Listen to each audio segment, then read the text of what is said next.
नमस्कार दोस्तों, आप देख रहे हैं जीके संसार और चलिए फिर से लगाते हैं टेस्ट को। और इस टेस्ट के अंतर्गत आपको 10 स्टैटिक जीके दिया जाएगा, जिसमें से आपको 6 प्रश्न के सही आंसर देने हैं, जिसके बाद आप इस टेस्ट को क्वालिफाई कर लेंगे।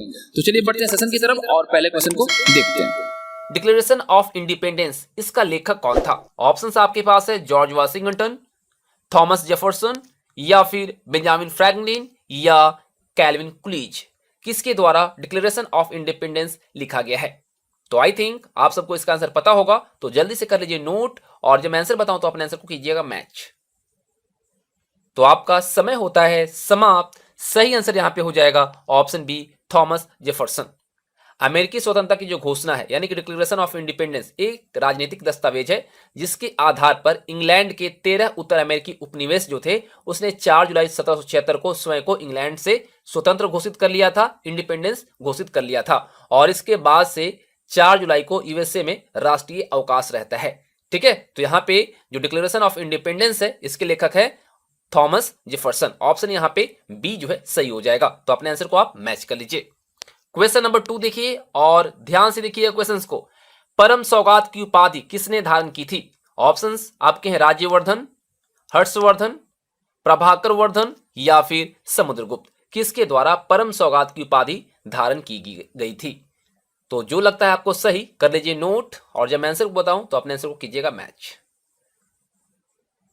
तो आपका समय होता है समाप्त। आप लोगों ने सही आंसर को गेस कर लिया होगा। सही आंसर यहां पे हो जाएगा ऑप्शन ए, राज्यवर्धन। देखिए, परम सौगात की जो उपाधि है राज्यवर्धन ने धारण किया था। और राज्यवर्धन कौन था? हर्षवर्धन की बहन राजश्री का पति और वर्धन वंश का राजा था, जिसकी हत्या जो की गई थी वो गौड़ के राजा शशांक के द्वारा किया गया था। तो यहाँ पे ऑप्शन ए जो है सही हो जाएगा। चलिए क्वेश्चन नंबर 3 ध्यान से देखेंगे और आंसर करेंगे। एग्रीकल्चर शॉट किस खेल से संबंधित है? बहुत ही इंपॉर्टेंट प्रश्न है। पोलो, हॉकी, क्रिकेट या फिर गोल्फ। एग्रीकल्चर शॉट जो है वह किस खेल से संबंधित है?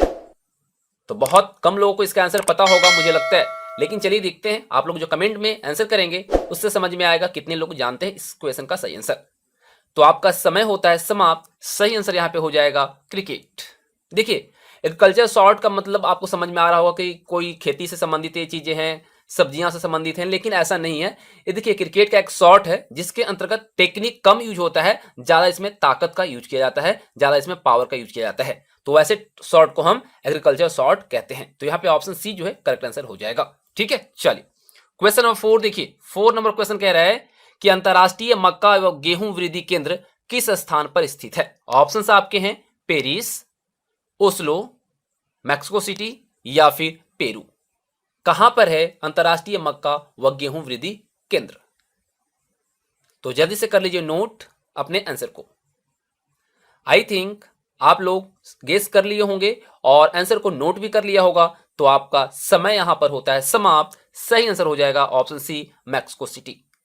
अंतरराष्ट्रीय मक्का व गेहूं वृद्धि केंद्र की जो स्थापना है 1943 में की गई थी। और ये जो केंद्र है इसका उद्देश्य है गेहूं और मक्का की जो उत्तम किस्म है उसका विकास करना, डेवलप करना। तो यहाँ पे ऑप्शन सी जो है सही हो जाएगा। और मैक्सिको की जो कैपिटल है वो है मैक्सिको सिटी, और यहाँ पे करेंसी जो चलता है वो चलता है पेसो। तो यहाँ पे ऑप्शन सी करेक्ट है। क्वेश्चन नंबर 5 ये रहा आपके स्क्रीन पर। ध्यान से देखेंगे और आंसर करेंगे। निम्न में से कौन राष्ट्रपति को यूपीएससी के अध्यक्ष को हटाने की सिफारिश कर सकता है? अगर यूपीएससी के अध्यक्ष को हटाना है तो राष्ट्रपति को कौन सिफारिश कर सकता है इनमें से? सुप्रीम कोर्ट, उपराष्ट्रपति, एचआरडी मंत्री या फिर इनमें से कोई नहीं? तो सोचिए और आंसर को नोट कीजिए, और जब मैं आंसर बताऊं तो अपने आंसर को मैच करने के बाद सही है तो सही का निशान, गलत है तो गलत का निशान। तो आई थिंक आप सबको इसका आंसर पता होगा। आप लोगों ने गेस भी कर लिया होगा और नोट भी कर लिया होगा। तो आपका समय होता है समाप्त। सही आंसर यहां पे हो जाएगा supreme court. Option A is the right answer. देखिए, राष्ट्रपति को यूपीएससी के अगर अध्यक्ष को हटाने की जो सिफारिश कर सकता है वो सुप्रीम कोर्ट कर सकता है। संविधान के भाग 14 के अंतर्गत अनुच्छेद 315 से लेकर 323 में एक संघीय लोक सेवा आयोग और राज्यों के लिए राज्य लोक सेवा आयोग के गठन का प्रावधान दिया गया है। और वर्तमान में श्री अरविंद सक्सेना जो है इसके वर्तमान अध्यक्ष है। और मैं आपको बताना चाहूंगा सक्सेना का जो कार्यकाल है वो 7 अगस्त 2020 तक होगा, क्योंकि वह उस वक्त तक 65 साल के हो जाएंगे और उनकी रिटायरमेंट की एज हो चुकी है। तो 7 अगस्त 2020 तक इस पद पर बने हैं। चलिए, तो आई थिंक आप लोगों ने सही आंसर को यहां पे नोट किया होगा। चलते हैं क्वेश्चन नंबर 6 पे। ये रहा आपके स्क्रीन पर क्वेश्चन नंबर 6। जैन धर्म की कौन सी तीर्थंकर महिला थी? ऑप्शंस आपके हैं 16वीं, 9वीं, 19वीं या फिर 12वीं। तो यहां पे करेक्ट आंसर क्या हो जाएगा, जल्दी से आप कर लीजिए नोट।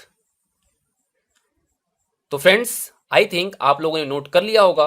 तो आपका समय यहां पर होता है समाप्त। सही आंसर यहां पे हो जाएगा 19वीं। देखिए जैन धर्म के इस समय काल में अगर देखा जाए तो कितने तीर्थंकर हुए थे? 24 तीर्थंकर हुए थे। 19वें तीर्थंकर जो थे मलिनाथ, वो स्त्री थे और उन्होंने अपने स्त्री भाव में ही केवल ज्ञान और निर्वाण पाया था। अगर पहले तीर्थंकर की बात करें तो ऋषभदेव थे, जिसको संस्थापक भी माना जाता है और इनका प्रतीक चिन्ह था बैल। दूसरे थे अजीतनाथ जी, जिनका प्रतीक चिन्ह था गज यानी कि हाथी। वहीं अगर हम तीसरे तीर्थंकर की बात करें तो थे संभवनाथ जी, जिनका प्रतीक चिन्ह था घोड़ा अश्व। ठीक है। वहीं 19वें जो थे मलिकनाथ, उनके बारे में बात करें तो मलिकनाथ का जो प्रतीक चिन्ह था वो था कलश। 23वें थे पार्श्वनाथ, जिनका प्रतीक चिन्ह था सर्प यानी सांप। और 24वें तीर्थंकर जो हुए थे महावीर, जिनका प्रतीक चिन्ह था सिंह यानी कि शेर। तो आई थिंक आपका यहां पर सही आंसर हुआ होगा। क्वेश्चन नंबर 7 देखिए और आंसर कीजिए। क्वेश्चन नंबर 7 कह रहा है निम्नलिखित में से किस राजा को बचपन में सर्वदमन कहा जाता था? ऑप्शंस है चंद्रगुप्त मौर्य, भरत, अशोक या फिर सिमुख। तो कौन सा आंसर आपके अकॉर्डिंग सही होना चाहिए, जल्दी से कर लीजिए नोट। तो आई थिंक आप लोगों ने गेस करने के साथ साथ नोट कर लिया होगा नोटबुक में। यहां पर समय आपका होता है समाप्त। सही आंसर यहां हो जाएगा ऑप्शन बी भरत। भरत जो थे वो भारत के महान राजा थे और इन्हीं के नाम पे हमारे देश का नाम भारत पड़ा है। तो ऑप्शन बी यहां पे सही हो जाएगा और इनको बचपन में सर्वदमन कहा जाता था। तो ऑप्शन बी करेक्ट है। मैच कर लीजिए अपने आंसर को। क्वेश्चन नंबर 8 देखिए, काफी आसान प्रश्न है लेकिन काफी इंपॉर्टेंट है। रातापानी टाइगर रिजर्व किस प्रदेश में है? ऑप्शन है आपके मध्य प्रदेश, राजस्थान, सिक्किम या फिर कर्नाटक। कहां पे रातापानी टाइगर रिजर्व स्थित है? ठीक है, बताइए। नोट कीजिए जल्दी से अपने आंसर को। तो आई थिंक आप लोग को इसका आंसर पता होगा। तो आप लोगों ने नोट कर लिया होगा। आपका समय होता है समाप्त। सही आंसर हो जाएगा मध्य प्रदेश। रातापानी टाइगर रिजर्व जो है मध्य प्रदेश में रायसेन जिला जो है रायसेन, वहां पर स्थित है और ये फैला हुआ है 823.84 वर्ग किलोमीटर में। इसमें कुछ पर्वत चोटियां हैं और यहाँ पे प्रमुखतः जो पाया जाता है बाघ, तेंदुआ, जंगली कुत्ते, लकड़बग्घा, लोमड़ी, सांभर, नीलगाय, ये सभी प्रमुख तौर पे पाए जाते हैं रातापानी टाइगर रिजर्व के अंतर्गत। ठीक है, तो यहाँ पे सही आंसर हो जाएगा ऑप्शन ए। क्वेश्चन नंबर 9 देखिए और आंसर कीजिए। सीता नदी वन्यजीव अभयारण्य किस प्रदेश में है? ऑप्शन है आपके छत्तीसगढ़, हिमाचल प्रदेश, झारखंड या फिर बिहार। सीता नदी वन्यजीव अभयारण्य कहां पर स्थित है? तो सोचिए, आंसर को नोट कीजिए और जब मैं आंसर बताऊं तो आंसर को मैच कीजिए और देखिए सही है या गलत। तो आई थिंक आप लोगों ने नोट कर लिया होगा। आपका समय होता है समाप्त। सही आंसर हो जाएगा ऑप्शन ए छत्तीसगढ़। देखिए सीता नदी वन्यजीव अभयारण्य जो है छत्तीसगढ़ के धमतारी जिला जो है वहां पर स्थित है और ये 556 वर्ग किलोमीटर में फैला हुआ है। इसका जो नामकरण है सीता नदी वन्यजीव अभयारण्य, वो सीता नदी के नाम पर हुआ है क्योंकि इसका जो उद्गम है इसी अभयारण्य से हुआ। सीता नदी जो है उसका उद्गम कहां से हुआ है? इसी वन्यजीव अभयारण्य के अंदर से हुआ है। इस वजह से इसका नाम यही रखा गया है। और मैं आपको बता दूं, ये जो नदी है सीता नदी, ये जाकर महानदी में मिल जाती है और ये पूर्णतः हरा भरा सदाबहार जंगल है जो मध्य भारत का सबसे ज्यादा वन्य जीवों से युक्त अभयारण्य माना जाता है। तो यहाँ पे ऑप्शन ए करेक्ट आंसर हो जाएगा। चलते हैं क्वेश्चन नंबर 10 की तरफ। क्वेश्चन नंबर 10 ध्यान से देखिएगा, ये आपको क्वेश्चन पास भी करवा सकता है और फेल भी। अगर आपने कम आंसर किए होंगे तो ऑप्शन ध्यान से देखना है, आंसर करना। भारतीय पुरातत्व विभाग को अस्थायी संस्था कब बनाया गया?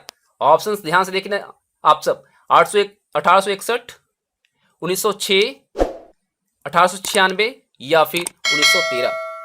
कब किया गया इसको अस्थायी संस्था के तौर पे स्थापित? तो आई थिंक आप सबको इसका आंसर पता होगा। उम्मीद करता हूं आप सब सही आंसर देंगे। तो आपका समय होता है समाप्त। सही आंसर हो जाएगा ऑप्शन बी 1906। देखिए भारतीय पुरातत्व विभाग की जो स्थापना है 1861 में अलेक्जेंडर कनिंघम के द्वारा किया गया था, लेकिन वर्ष 1906 में इसे अस्थायी संस्था बनाया गया था। उम्मीद करता हूं आप सबको सेशन पसंद आया होगा। तो वीडियो को लाइक और अपने दोस्तों के साथ शेयर जरूर कीजिएगा।